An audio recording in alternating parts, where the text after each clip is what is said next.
Olá, sejam muito bem-vindos, que o Senhor abençoe grandemente a sua vida. Hoje é um dia especial porque este é o dia que o Senhor fez para você. Que o Senhor te abençoe grandemente e nós vamos ouvir agora mais uma ministração da Palavra de Deus que está no livro de 1 Reis, capítulo 18, versículo 38 e 39, que nos diz o seguinte: Então caiu fogo do Senhor e consumiu o holocausto, a lenha, as pedras e o pó, e ainda lambeu a água que estava no rego. O que vendo todo o povo, caiu sobre os seus rostos e disse: Só o Senhor é Deus, só o Senhor é Deus. Bom, nós sabemos que esse é o chamado desafio do Carmelo, onde Elias desafia os profetas de Baal, que na verdade eram 850 profetas. Eram 450 homens de Baal e 400 da sua consorte, ou a deusa chamada de Azerá, ou Astarote, que era chamada também de poste-ídolo. Consorte, só para vocês terem uma ideia, é esposa. E no caso de Baal, era Azerá ou Astarote, era a esposa de Baal. Bom, então quando esse texto ele fala a partir do momento em que Deus derrama fogo sobre o altar erguido ali no Monte Carmelo. Eu não vou mais falar sobre esse altar, porque nós falamos sobre isso na semana passada, sobre onde nós ministramos sobre a questão da importância do altar em nossas vidas. Mas nós precisamos compreender como Elias e o povo de Israel chegou neste momento. Tudo começa quando em 1 Reis, capítulo 17, quando Deus levanta Elias para profetizar na cidade de Samaria, onde habitava o rei Acabe e a rainha Jezabel. A Bíblia diz que esses dois reis de Israel, o rei e a rainha de Israel, eram reis ímpios. A Bíblia diz que eles cometeram impiedades de tal modo que isso atraiu a ira de Deus. Eles não agradavam a Deus. E Deus levanta Elias, Elias vai até lá e diz o seguinte: não haverá chuva sobre Israel segundo a minha palavra. Isso é muito interessante, porque isso mostra que Elias era um homem de coragem. Porque quando muitos dos profetas já não tinham mais coragem de dizer que era do Senhor, ou por causa da perseguição, ou por medo da represália, Elias batia no peito e dizia: eu pertenço a Deus. Muitos dos servos de Deus estavam com medo da perseguição. E Deus levanta Elias como um atalaia para aquele povo, para sinalizar que Deus ainda era Deus de Israel. E Elias começa o seu ministério profético, onde muitos já não se sentiam encorajados a batalhar as batalhas do Senhor. E nós aprendemos que Elias diz para o rei Acabe assim, que não haveria chuva em Israel segundo a minha palavra e não segundo a palavra de Deus. Hoje muitos poderiam pensar, muitos acabam pensando assim, mas que profeta arrogante! Como pode um homem dizer que não haverá chuva em Israel segundo a minha palavra? Ele tinha que dizer era segundo a palavra de Deus. Mas o texto nos mostra a riqueza da comunhão entre o profeta e o Senhor. Porque Elias era um homem de uma comunhão tamanha que, ao ponto dele dizer que era segundo a palavra de Elias, e o nosso Deus assinar embaixo. É como se Deus desse um cheque em branco para Elias e falar: meu filho, pode ir lá e falar, porque eu estou garantindo que a tua palavra é a minha palavra. Olha que tremendo. E aí Elias profetiza e vai embora. E quando Elias profetiza, começa uma seca em Israel. porque não vai haver chuva enquanto Deus não ordenar a Elias que faça chover sobre Israel. E aí começa uma seca, uma crise econômica por causa da seca, as pessoas começam a agricultura começa a entrar em crise, os animais começam a passar fome, o povo começa a passar fome, e é interessante porque nesse período de crise, nós poderíamos pensar, bom, se Elias falou, se Deus usou a vida de Elias para dizer que, olha, não haverá chuva segundo a minha palavra, e o povo estava afastado, então agora que está com a crise, o povo vai se voltar para Deus. Parece simples, mas não é. Porque nesse período de seca, o povo não se volta para Deus. Na verdade, o povo continua adorando a Baal. E isso nos mostra uma lição muito importante para os nossos dias, para hoje, em 2020. Que não é uma crise que vai fazer com que o povo se volte para Deus. Por quê? Eu tenho visto, recebido nas minhas no grupo de WhatsApp, em grupos de WhatsApp, irmãos que me mandam vídeos, áudios falando assim: olha, Deus está usando o vírus para colocar o mundo de joelhos. Olha, Deus está usando a doença para que as pessoas se voltem para Deus, ou para que as pessoas entendam que Deus ainda é Deus e que Deus está no controle. Infelizmente, não é isso que acontece. As pessoas não vão se voltar para Deus por causa de uma doença ou por causa de uma crise. As pessoas se voltarão para o Senhor quando esta palavra for pregada. Então, não adote essa tese de que Deus tem no vírus do Covid-19 um menino de recado. Não, agora sim.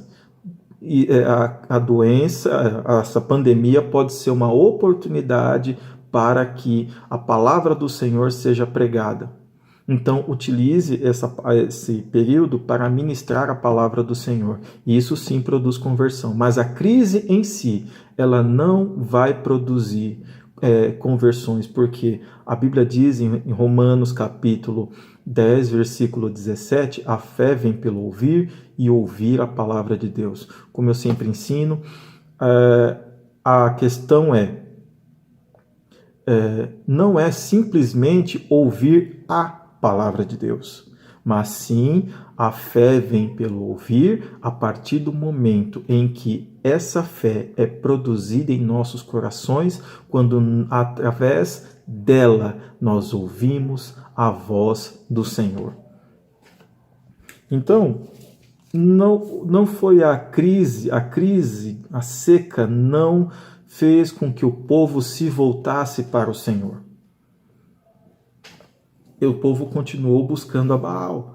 E aí a Bíblia diz que durante 3 anos, o povo, 3 anos de seca, não foram capazes de fazer com que o povo se voltasse para Deus.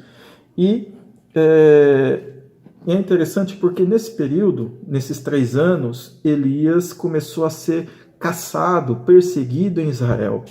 E Jezabel, ela tinha alimentava um sentimento, tratava isso como pessoal. E observe algo que é muito interessante, porque Elias estava sendo perseguido por fazer a vontade do Senhor. Então, se você está fazendo a vontade de Deus e está sendo perseguido, fique em paz, porque o Senhor é contigo e você vai ser guardado e livre de todo o mal. Amém? Porque o Senhor conhece aqueles que são seus. Bom, muito bem. Então Elias, ele foge após a profetizar para Acabe e Jezabel, e ele começa a fugir, ele foge e começa a viver milagres. ele é sustentado por corvos ali no ribeiro de Querite, ele vai ser usado para abençoar uma viúva, ele vai ser usado para ressuscitar o filho da viúva. E aí a Bíblia diz que no terceiro ano, veio a palavra do Senhor a Elias e disse: apresenta-te ao rei Acabe, porque eu vou derramar chuva sobre a terra. E Elias ele vai se apresentar ao rei Acabe através de Obadias, né, que era servo do rei Acabe, que havia escondido os profetas do Senhor, e Elias tem um encontro com Acabe. E ao encontrar-se com Acabe, Elias propõe um desafio ao rei Acabe. Ele diz o seguinte: olha, vamos juntar todo o povo no Monte Carmelo e vamos oferecer um sacrifício. Você oferece um sacrifício a Baal e eu vou preparar um altar ao Senhor e você prepara um altar para Baal. O Deus que responder com fogo, esse é Deus. Aí o rei Acabe, tanto o rei Acabe quanto o povo que ouve essa palavra diz: boa essa palavra. E é interessante porque às vezes nós não atentamos para entender por que o povo aceitou de tão bom grado essa palavra. Por quê? A necessidade do povo naquele momento não era fogo, era água. Porque após 3 anos de seca, o que o povo mais precisava era chuva e não fogo. Mas o desafio proposto por Elias visava um único e exclusivo objetivo: mostrar que Baal não era Deus, porque Baal era conhecido tanto o Deus da prosperidade quanto o Deus da tempestade. Então, se tanto os 450 profetas de Baal, mais os 400 profetas da rainha Azerá, da deusa Azerá, parecia ser fácil, porque se ele era o Deus da tempestade, era só enviar um raio do céu e o holocausto que foi preparado por eles seria consumido com tranquilidade. Então, ao ouvir a proposta de Elias de fazer um desafio do fogo no Monte Carmelo, eles pensaram o seguinte nos seus corações: bom, é fácil, né?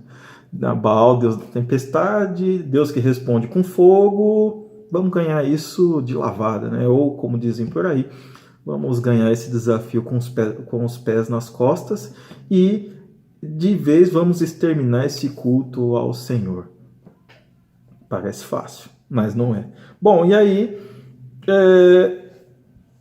como nós dissemos, a necessidade do povo naquele momento era água, mas Elias propõe o desafio do fogo ali no Monte Carmelo. Eu não vou me alongar sobre a questão do altar, porque nós já tratamos disso na ministração passada. E talvez você devia se perguntar: bom, mas por que fogo? Por que Elias propõe fogo? Que Deus derrame fogo sobre o altar. Porque é muito importante entendermos algo que é fundamental para a nossa vida cristã. O fogo de Deus, ele nos prepara para desfrutarmos das bênçãos que virão sobre as nossas vidas. Então, Deus não poderia derramar a sua chuva abundante se o coração do povo não retrocedesse, para que esse mesmo povo que estava ali assistindo, eles deveriam se voltar a Deus. Então, Deus não poderia derramar chuva se aquele povo não compreendesse que era Deus que estava fazendo todas aquelas coisas. Por isso, um desafio do fogo. E também por quê? A necessidade do altar. Porque, como nós dissemos na ministração passada, o altar é o nosso ponto de encontro com Deus. E isso nos mostra uma coisa, né? Esse desafio do Carmelo, ou desafio do fogo, nos mostra o seguinte: que o altar, ele tem que ser reparado, mas ele não pode ficar sem sacrifício. Nós, como a Bíblia nos ensina, nós não podemos aparecer diante do Senhor com as mãos vazias. Nós temos que oferecer algo. E esse algo que tem que ser oferecido tem que ser no altar. E se você oferece, você vai se perguntar, bom, mas como é que eu vou saber se Deus se agradou do meu sacrifício? Quando o Senhor derrama fogo sobre o altar. Fogo no altar é o verdadeiro sinal de que Deus recebeu a tua oferta e que vai nos abençoar com toda sorte de bênçãos. Bom, e o propósito do desafio do fogo é produzir conversão, produzir transformação de vida. Sem transformação de vida, não há bênção do Senhor que venha... não há a bênção do Senhor que venha a suprir a todas as nossas necessidades. Bom, e aí Elias começa o desafio dizendo o seguinte, bom, já que vocês são em muitos e eu estou sozinho, então pode começar. Comecem invocando Baal para que Baal derrame fogo sobre o altar. E aí a Bíblia diz que eles prepararam o altar, eles degolaram o bezerro, colocaram ali sobre o altar, e aí a Bíblia diz que era a 3ª hora da manhã, ou seja, era 9 horas da manhã, quando eles começaram a invocar Baal. E aí eles invocaram, começaram a gritar, a clamar. Aí começaram a se desesperar porque o tempo passava e Baal não respondia. E eles gritavam, Baal, Baal, responde-nos! E Baal não respondia. E aí a Bíblia diz que Elias, a certa hora, depois do meio-dia, começou a, como diz assim, tirar onda. Falou, olha, vai ver que ele foi viajar e não voltou ainda. Vai ver que ele foi no banheiro. Olha, mas ele é Deus. Vai que ele responde. E eles chegaram a desespero tal que a Bíblia diz que eles começaram começaram a praticar automutilação. O que é isso? Eles começaram a cortar o seu próprio corpo e derramar o seu próprio sangue diante do sacrifício no altar. Bom, esse espetáculo durou até as 3 da tarde. E aí Elias já disse, tá bom, chega, já deu. Bom, Baal não respondeu, Baal não é Deus. E aí Elias chama o povo a si e diz o seguinte, chegai-vos a mim. E ele chega, o povo se chega a ele, e aí ele diz ele prepara um altar. Aí, como nós já dissemos, ele repara o altar, toma as 12 pedras, e ele edifica o altar do Senhor, e ele diz, olha, a Bíblia diz assim, que está em 1 Reis, capítulo 18, versículo 32, e diz assim, e com aquelas pedras edificou um altar em nome do Senhor. E depois fez um rego em redor do altar, segundo a largura de 2 medidas de semente. E aí ele fala que armou a lenha, dividiu o bezerro em pedaços e o pôs sobre a lenha e disse, enchei de água 4 cântaros e derramai-a sobre o holocausto sobre a lenha. E ele disse, fazei uma segunda vez, e fizeram uma segunda vez. Olha, façam a 3ª vez, e eles fizeram uma 3ª vez. Então foram 12 cântaros de água. Então foi muita água. E aí a Bíblia diz que de maneira que a água corria ao redor do altar. E ainda, e aí todo aquele buraco cavado, ele se encheu de água. E aí Elias, após as 3 horas, ele faz uma oração dizendo assim, ó Senhor, Deus de Isaque e de Israel, manifeste-se hoje que tu és Deus em Israel e que eu sou teu servo e conforme a tua palavra eu fiz todas essas coisas. Responde-me, Senhor, responde-me, para que este povo conheça que tu, Senhor, és Deus e que tu fizeste o teu coração tornar para trás.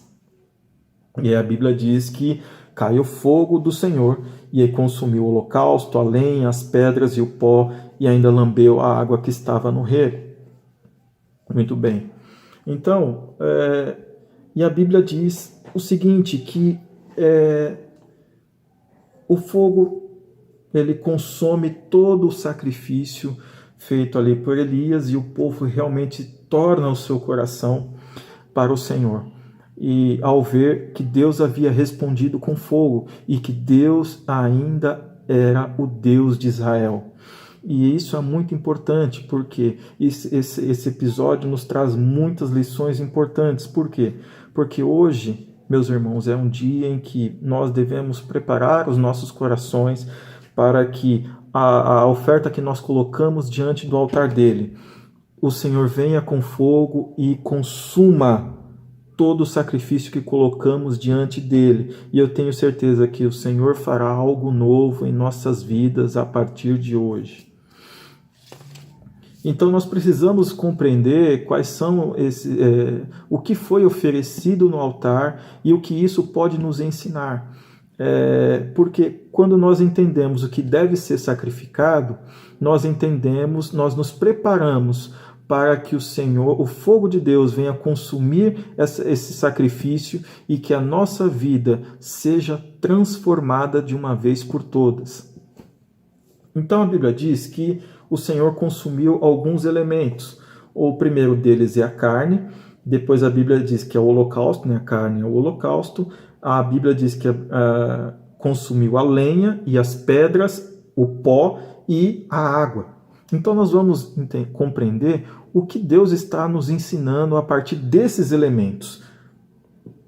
O primeiro dos elementos, a Bíblia diz que é o holocausto, é a carne. E quando nós falamos de carne, nós falamos da nossa, a Bíblia nos ensina que é a nossa natureza carnal. E carne, irmãos, é tudo aquilo, todos os desejos, vontades, apetites que nos fazem, nos levam a pecar e nos distanciam de Deus. E a Bíblia diz que a carne, ela deve ser oferecida no altar, ou seja, ela tem que ser sacrificada. Porque não adianta, se a carne não for sacrificada, ela não permanece no altar. Altar e carne são antagônicos, é como água e óleo. A carne não tem prazer em adorar a Deus. Então ela tem que ser sacrificada. E ela tem que ser não só sacrificada, mas consumida pelo fogo do Senhor. Porque tem coisas, meus irmãos, que parecem fáceis. Por exemplo, parece que é fácil sacrificar carne. Não é. Porque nós falamos, é fácil, eu tenho que só sacrificar carne. Não é verdade. A carne é algo muito difícil, é algo que nós temos que lutar com ela todos os dias, porque ela faz parte da nossa natureza. Aos irmãos da Demasa, nós passamos desde janeiro até algum tempo atrás estudando sobre essa questão de como carne, a batalha entre carne e espírito, como ela é terrível, porque é difícil vencer a carne, é difícil você vencer a carne simplesmente com a sua força de vontade, não é possível. Pergunte a uma pessoa que ela teve problemas com álcool, problemas com drogas, se é fácil. Para quem nunca bebeu, para quem nunca usou drogas, é fácil, olha, é só parar, né? Mas vai falar isso para quem sente as dores da abstinência. Isso é terrível, nos dá uma dimensão de como atua a carne em nossas vidas. Então a carne ela tem que ser sacrificada, e ela é sacrificada no altar. A Bíblia diz lá em Gálatas que já não vivo eu, mas Cristo vive em mim. E a vida que vivo na fé, agora vivo no Filho de Deus. A carne tem que ser sacrificada. Então, e não pense que isso é algo fácil. É algo muito difícil, é algo que exige renúncia. Então é você realmente abrir mão em nome de um propósito maior, ao qual é feito com o Senhor. E isso só pode ser feito no altar. A lenha, ela fala das nossas fraquezas. Aquela vontade de desistir. Você começa uma coisa e, de repente, vem as primeiras dificuldades, as primeiras críticas, e nós achamos que isso não é para nós. A lenha, ela pega fogo fácil, mas também apaga fácil. Então, Quantos de nós começamos muitas coisas e terminamos tão rápido quanto começamos? É a mesma coisa de dizer assim, olha, quantos crentes né, vão se reconhecer nisso? Agora que nós estamos em casa, falando, olha, quando a igreja voltar, eu vou voltar e vou fazer a obra. E aí manda aquele zap para o pastor falando, pastor, eu vou fazer a obra. E aí o pastor com certeza vai lembrar de você, vai falar assim, irmão, e aí, vamos fazer? Então, pastor, eu acho que não era para mim. Então, isso é lenha. Quantas vezes você começa um curso e não termina? Eu vou começar a fazer aula de música e não termina. Eu vou fazer uma faculdade e não termina. Isso é lenha. Isso é algo da alma humana. Mas o Senhor, nessa noite, tem algo importante. Coloca essa tua fraqueza que o Senhor conhece diante do altar dele, porque o fogo de Deus descerá sobre a tua vida e você terá foco, você terá determinação, você será uma outra pessoa quando o Senhor começar a tomar conta da sua vida. O Senhor simplesmente não vai habitar em você, ele vai dirigir a tua vida. Se você tem essa fraqueza que, puxa vida, você começa uma coisa e vem a primeira dificuldade, você quer desistir e nunca termina nada. Às vezes começa o negócio e termina, começa o negócio, desiste, começa outro, desiste, e aí você começa a ter a sensação de que você é um fracassado, de que você é uma fracassada, e não é, você não é. Você é serva de Deus, você é servo de Deus, o Senhor vai transformar a tua vida. Creia nisso. Bom, o outro elemento que deve ser consumido pelo fogo de Deus são as pedras. As pedras, elas tratam das adversidades, das críticas, do julgamento. Quando você começa a fazer algo, seja para o Senhor, ou seja mesmo até para você, ou para a sua família, todos nós estamos sujeitos a críticas. Se você não quer receber críticas, eu vou te dar um conselho: não faça nada. E olha que ainda assim você será criticado por não fazer nada. Bom, se você faz alguma coisa, é criticado, e se você não faz, é criticado, então seja criticado por algo que você está fazendo.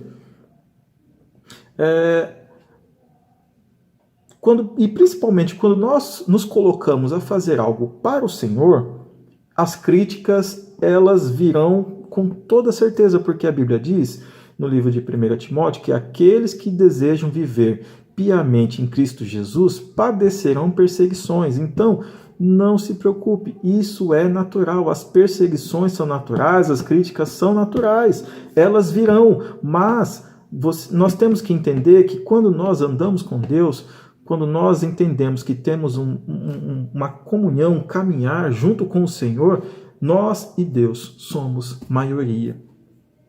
Então, se as pedras estão sendo atiradas, coloque-as diante do altar de Deus para que o fogo de Deus consuma e que Deus te dê graça e força para resistir a todas essas coisas. Se as pedras estão sendo jogadas contra a tua vida, faça como Estevão. Estevão ele ministrou a palavra de Deus de forma tão poderosa que os seus inimigos viam o brilho de Cristo no rosto dele. E aí os inimigos dele, os religiosos, eles sentenciaram Estevão à morte.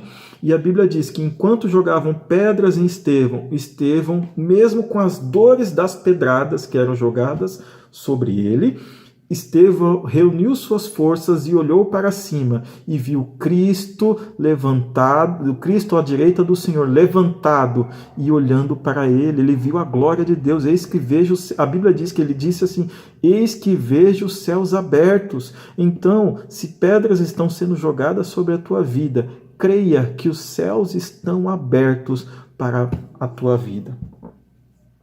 O outro elemento que foi consumido pelo fogo do Senhor é a areia.